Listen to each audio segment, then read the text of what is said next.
예배 가운데 주시는 하나님의 말씀은 마태복음 12장 38절에서 40절까지 말씀입니다. 그때 율법학자들과 바리새파 사람들 가운데 몇 사람이 예수께 말하였다. 선생님, 우리는 선생님에게서 표징을 보았으면 합니다. 예수께서 그들에게 말씀하셨다. 악하고 음란한 세대가 표징을 요구하지만 예언자 요나의 표징 밖에는 이 세대는 아무 표징도 받지 못할 것이다. 요나가 사흘 낮과 사흘 밤 동안을 큰 물고기 뱃속에 있었던 것과 같이 인자도 사흘 낮과 사흘 밤 동안을 땅속에 있을 것이다. 아멘. 요나의 표적, 그리고 예수님의 더 큰 표징이라고 제목 정하고 우리가 은혜 나누기를 원합니다. 제가 이래봬도요 결혼을 했습니다. 총각이 아니라 애들도 있습니다. 훌륭하죠? 예. 우리 가족 카톡방이 있는데 아이들이 보내온 그 영상이 하나 있었습니다. 그 제목이 Eight Things Mothers Hate 였어요.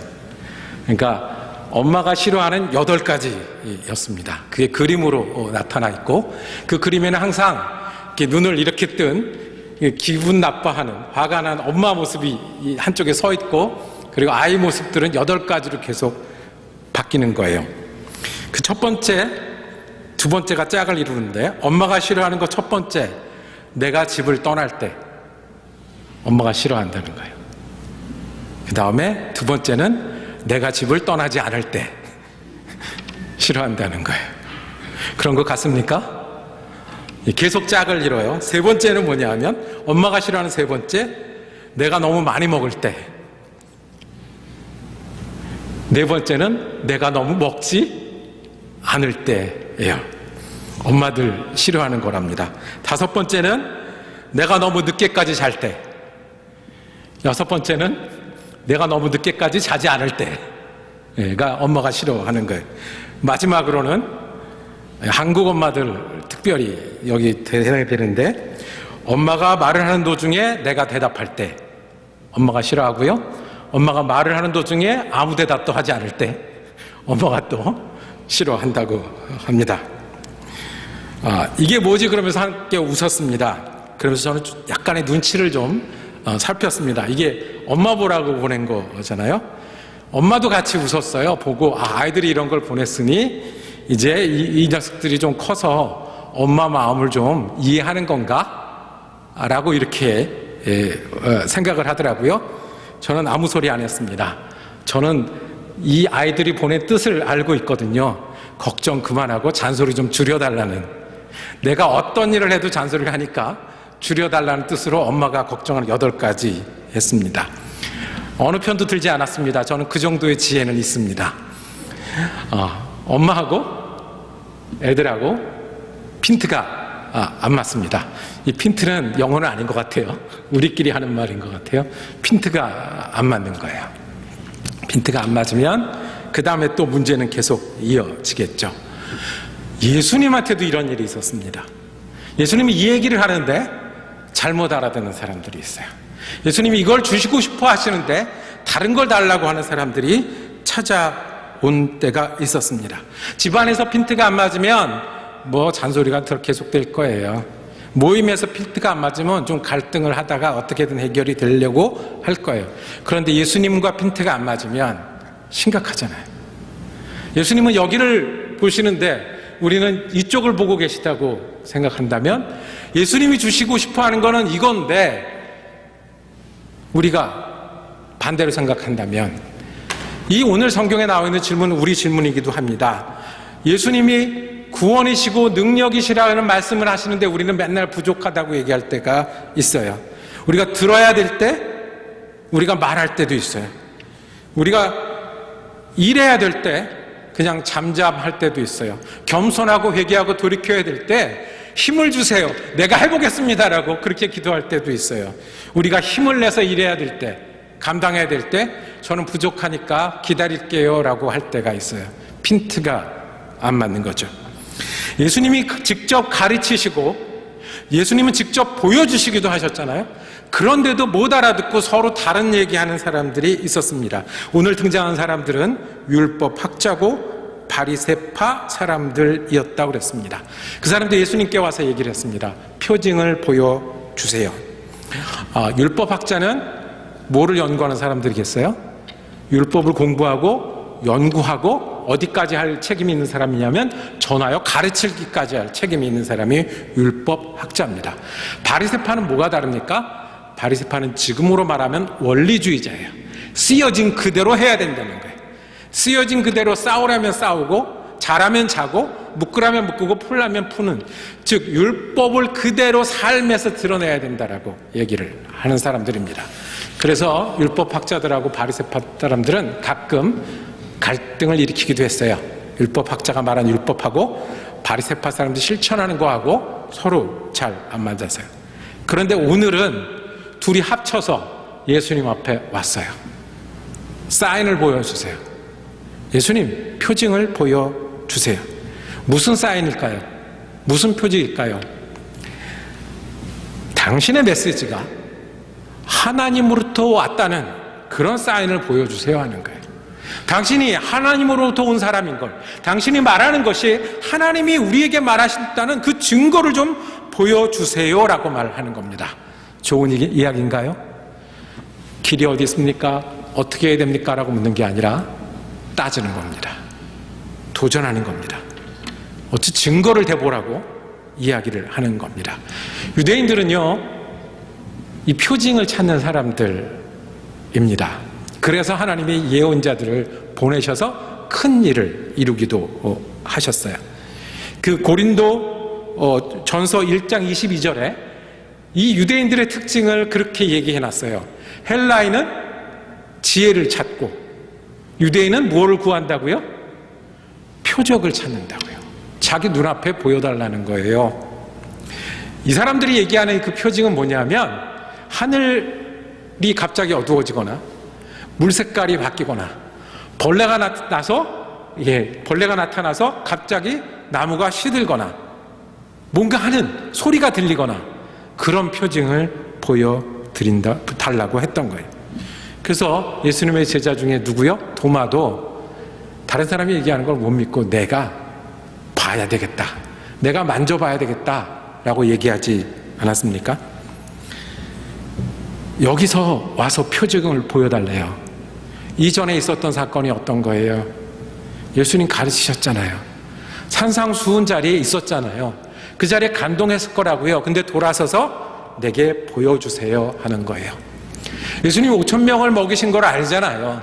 그런데 돌아서서 보여주세요 하는 거예요. 예수님 맹인을 고친 거 알잖아요. 그런데 왜 이 사람은 계속 맹인입니까? 표징을 보여주세요.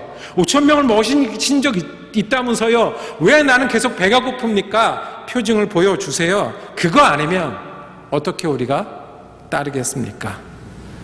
여기서는 말했다고 질문하는 것처럼 보이지만 더 정확한 표현은 따지고 도전하는 일입니다. 예수님하고 핀트가 안 맞는 거예요. 예수님은 이미 말씀하셨어요. 예수님은 거기 계셨어요. 예수님은 보여주셨어요. 예수님을 보면서 예수님을 가르치는 사인을 보여달라는 거예요.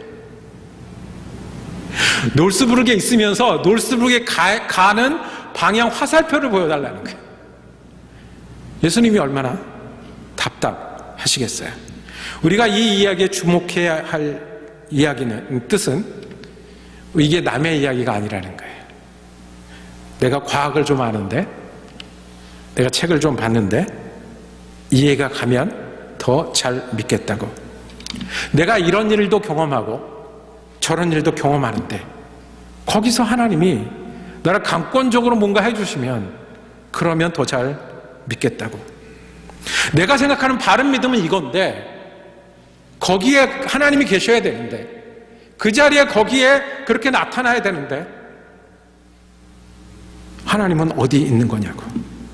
내가 이렇게 바쁜데, 내가 이렇게 속상한데, 내가 이렇게 힘이 드는데 나한테 뭘 좀 해주셔야 되는 상황인데 길을 찾고 있는데 길을 열어주시는데 나이가 들고 예수 믿는 기간이 쌓여가도 뭐 없네 라고 이야기하는 것과 같은 거예요.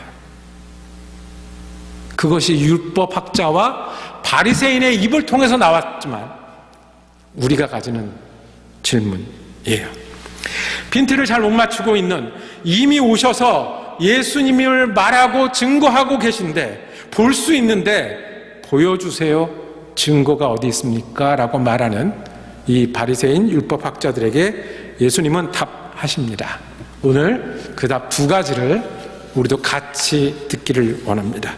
우리도 예수님께 구하면, 우리도 예수님께 보여주세요 하면, 주님 어디 계신 거예요? 무엇을 하고 계신 거예요? 하면 예수님은 예수님이 주시기 원하시는 거, 예수님이 가르치기 원하시는 것, 예수님이 인도하시기 원하시는 것으로 우리에게 전하실 텐데, 첫 번째는 예수님이 우리의 요나가 되신다는 거예요. 뭐가 되신다고요? 요나가 되신다고요. 아마 율법학자하고 바리새인들이 예수님께 따지러 왔을 때 손에 뭐가 들려 있었을까요? 네, 율법 쪼가리가 들려 있지 않았겠어요? 그리고 말만 걸어봐라. 내가 몇 장 몇 절 얘 쫙 할게. 그리고 내가 저쪽에서 가르친 사람인데 101 챕터 3 거기 가면 이거 있다고 말할 준비를 하고 왔을 거예요. 그런데 예수님의 이야기를 하세요. 너희가 빈티를 잘못 맞추고 있다. 그래서 오늘 읽은 말씀 39절에 대답하시기를, 악하고 음란한 세대가 표징을 구하지만, 악하고 음란한 세대래요. 무슨 뜻이죠? 악하고 음란한 세대? 왜 율법학자와 왜 바리새인이 악하고 음란한 세대입니까? 구약 성경에는 예수님을, 이스라엘 백성을 하나님의 신부로 묘사한 곳이 많이 있어요.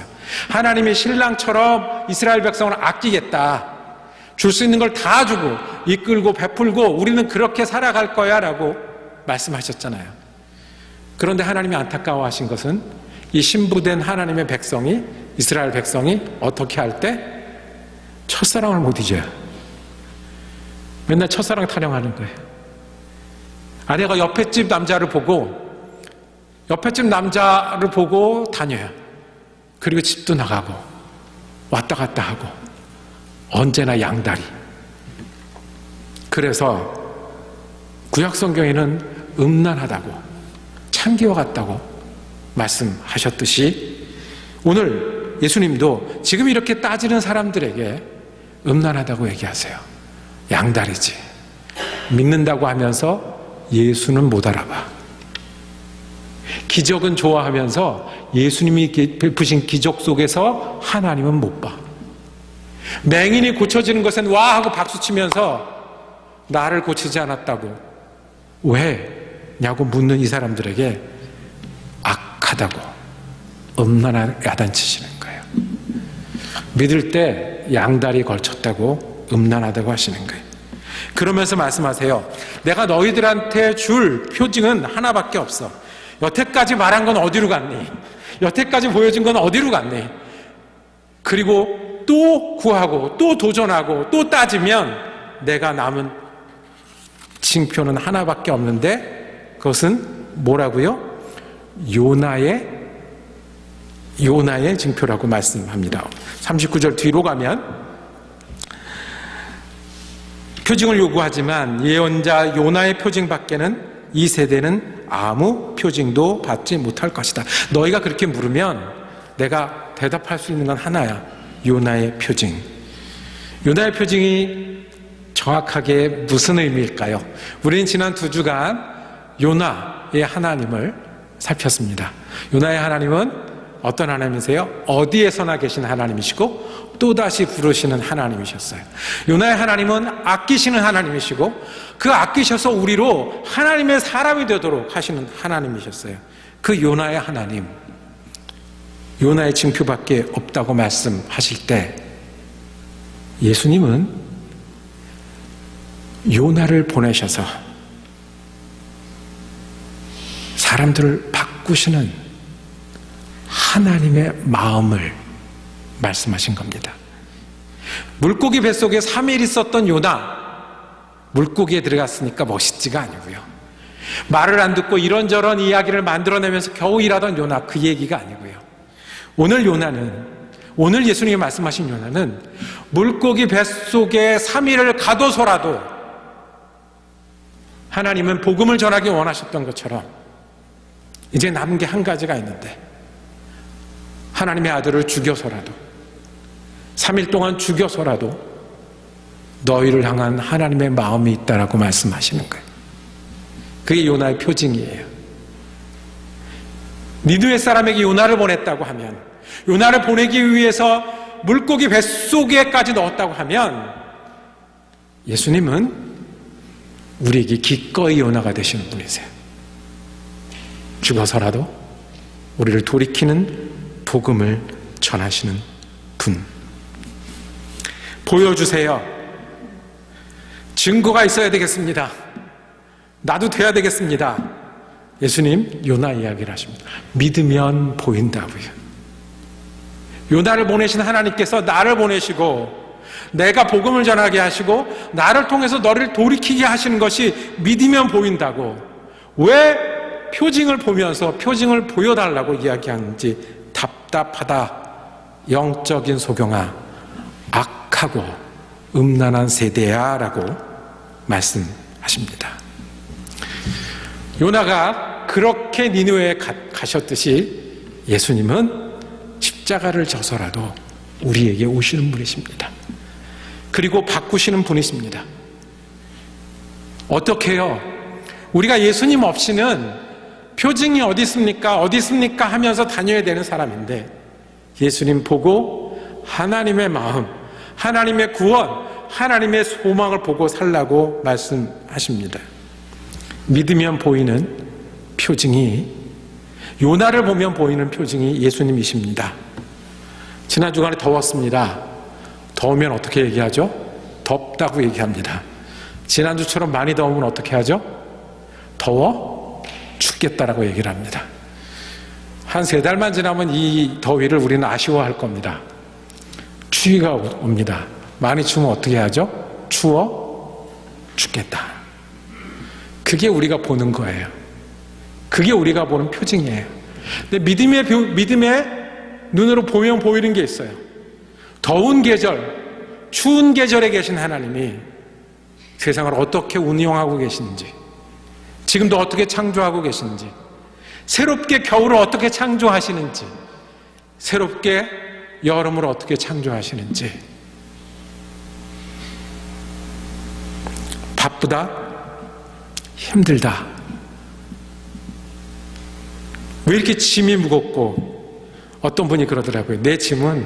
내가 진 짐은 내가 죽어야 끝날 겁니다. 3번 파산한 분 만나봤어요. 그런데요, 바쁘다, 힘들다, 짐이 무겁다, 하나님 길이 어디 있습니까? 예수님이 구원이시라면서요. 예수님이 요나의 표징을 말씀하십니다. 내가 사울 죽어서라도 너에게 갈 사람이야. 사울 죽어서라도 너를 바꿀 사람이야. 바쁘다, 힘들다가 세상이라고 하면, 그게 내 환경이라고 하면, 거기서 목표가 되시고 거기서 소망이 되신 예수님이 우리가 놓지 말아야 될 사인이요 표징입니다. 내가 요나가 되어서라도 너희에게 가겠다, 너희에게 왔다라고 말씀을 하십니다. 포이에르바라는 독일 유명한 신학자는 그래서 이렇게 얘기했습니다. 신학은 인간학이다. 하나님을 우리 보고 싶은 대로 본다는 거예요. 우리가 재단하고 싶은 대로 재단한다는 거예요. 이해하는 만큼만 이해한다는 거예요. 나를 도와주셔야 되는데, 내게 응답하셔야 되는데, 현대인이 내가 다 할 거 하고, 내가 정말 다 할 거 하고, 특별한 일에 정말 안 되면 하나님 나 좀 도와주세요. 이게 인간학이라는 거예요. 우리 마음대로 하나님 정한다는 거예요. 그게 뭐냐면 예수님 십자가에 계속 계세요. 나머지는 우리가 하고요. 나머지는 우리가 하고 필요할 때 우리에게 표징이나 보여주세요. 이거에 반해서 우리 전통적인 신앙은 얘기합니다. 우리 안에는 예수님이 다가오시는 걸 아는 믿음이 있어요. 요한 칼빈은 아무리 야만인이라도 글을 모르고 교회를 안 다녀본 사람이라도 우리 가운데 하나님을 느낄 수 있는 불씨가 있다고 했어요. 이게 우리가 전통적으로 가진 우리의 믿음이에요. 주님이 우리에게 요나가 되셔서 그것 때문에 오시는 거예요. 젊은 목사님 이야기를 들었습니다. 한국에서 지방에서 큰아이가 태어날 때부터 여기 이제 심장이 안 좋았어요. 그래서 수술을 해야 된다고. 근데 태어난 아기가 벌써 심장이 안 좋다는 얘기를 들으니까 부모 마음이 어떻겠어요? 기도로 고쳐보겠다고. 기도로 할 때까지 해보겠다고. 그리고 이제 몇 년을 붙들고 기도를 했어요. 아이가 좋아진 것처럼 보인 때도 있었어요. 그런데 어느 날 검사하는데 급하다고, 빨리 수술을 해야 된다고. 지방 도시에 있다가 이제 서울에 있는 병원으로 가서 수술을 하기로 일정을 정했습니다. 이제 한 달 있다 수술할 거고 조금 있으면 이제 퇴직을 하고 그 아이 병원 옆에 가서 비상 체제로 살면서 고치려고 하는데 그때 또 둘째 아이가 화상을 입었대요. 그래서 그것도 그 도시에서는 병원이 없어서, 그 화상 병원이 없어서 부산으로 뛰어갔다고 해요. 응급실에 가서 입원을 했대요. 딱 얼마만큼? 큰 아이 수술 날짜 바로 전까지. 얼마나 답답하겠어요. 얼마나 절망스럽겠어요. 보통 우리 같으면 하나님 너무해요. 좀 도와주셔야 되는 거 아니에요? 좀 기도 들어주셔야 되는 거 아니에요? 라는 소리가 먼저 나올 것 같아요. 그런데 지나고 나서 이분이 얘기하는 거예요. 얼마나 마음이 아프고 얼마나 답답하고 얼마나 힘든데 어떤 마음이 같이 드냐 하면 하나님이 예수님을 대할 때 마음은 어땠는지 그 마음이 들더래요. 하나님의 마음이 아들을 내어주실 때 그 마음이 어땠을까 하는 그 마음이 들더래요. 그러면서 하나님이 나를 자녀라고 했는데, 그리고 우리를 하나님의 자녀라고 했는데 하나님의 마음이 어떠실까 하는 그 마음이 들더래요. 그래서 그 기간을 이겨냈다라고 말씀하더라고요. 표징이에요. 이게 사인이에요. 우리가 어려움이 생기면 기억하시길 원합니다. 주님께 질문이 생기면 기억하시길 원합니다. 구원이 있고 소망이 있는데 내가 어디 있습니까? 저는 핀트를 잘 못 맞추는 것 같아요. 기억하시길 바랍니다. 주님이 요나같이 되어서라도 우리에게 오시는 분이십니다. 그러니 내가 질문이 있고 어려움이 있고 힘든 일이 있을 때 기억할 우리의 복음은, 요나는 물고기 뱃속에서 들어갔다 나와서 복음을 전했지만 주님은 스스로 십자가에 달리셔서 우리에게 오시고 우리를 바꾸시는 주님이십니다. 우리의 믿음이 여기 있습니다. 요나도 보내셨는데, 요나도 있는데 주님이 우리의 요나가 되십니다. 그래서 우리의 답이 되십니다. 기도하겠습니다. 주님, 우리가 알지도 못하는 사이에 우리를 사랑하여 주셔서 요나보다 크신 분이 우리에게 생명을 다해 오신 주님을 기억하며 감사합니다. 우리가 힘들고 어려울 때마다 우리 곁에 오셔서 우리의 소망과 능력의 사인이 되신 주님을 입으로 말하고 반복하여 실천하여 주님을 따르는 사람 되게 하여 주시옵소서. 우리가 먼저 니느웨의 자리에, 남방여왕의 자리에 앉아서 주님이라면 우리가 새로워지고 변할 수 있는 하루하루를 붙들고 살아가는 믿음의 사람 되게 하여 주시옵소서. 우리 지금 예수 그리스도 이름으로 기도드립니다. 아멘.